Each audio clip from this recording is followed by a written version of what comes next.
I've cooked ever since I was a little kid. I was lucky to have a mom who let me into the kitchen very young and grew up cooking, and I've always loved to cook, but somehow my life took me in a different direction, and I worked for 25 years in the tech field, but had this passion to do something in the food world all my life. I had been to cooking schools all over the world. I had been to all sorts of techniques classes, and I knew I needed to do something with cooking. So in 2006, I decided to take a leave from my job and try out a new business, and I launched a business to provide private cooking lessons to clients, both kids and adults. And I started doing some food writing for magazines, and the business has just evolved over the last 8 years. I was fortunate enough to have a publisher who had a book out called A Taste of Wyoming that had done very well, and came looking for a Colorado author to do a similar book to that, to do A Taste of Colorado. When I heard that I was a finalist for the Colorado Book Award, I was absolutely floored. I couldn't believe that I had become a finalist. And I went to the award ceremony up in Aspen, and when I found out that I had won, I just was stunned. It was really a great honor for me.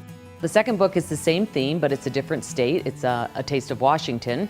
And it was really fun to do something different than Colorado, because Washington, of course, has a completely different set of ingredients than we do. I'm really looking forward to spending time up there as I work on selling the book in that market.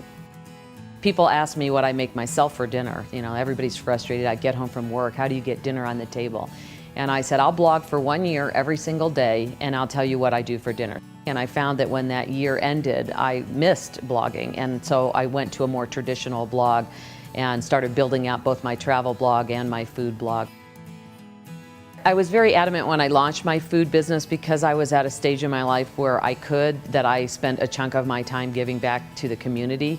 I feel very strongly that a lot of our food dilemmas in this country, our healthcare crisis, really goes back to people knowing how to cook and how to eat healthy foods, and that often means on very limited budgets. So I was fortunate to find Share Our Strengths Cooking Matters program.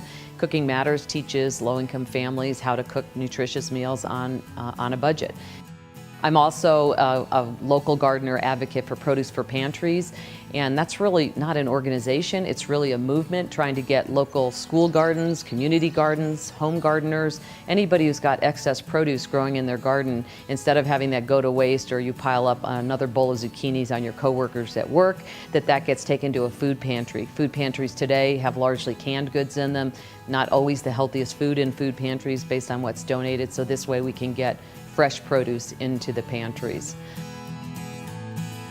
I wanted to learn more about cooking, and Michelle has really helped me discover more of how I can do things in the kitchen. I discovered what I loved is being in front of people, helping them learn to cook. Many people don't learn to cook today. Their moms don't bring them into the kitchen, they're too busy, you have 2 working households, and I get a huge thrill out of working with people and teaching them to cook. This is really a meal in a bowl. It's got everything you need. With a little bit of bread, some butter on it, you've got dinner tonight.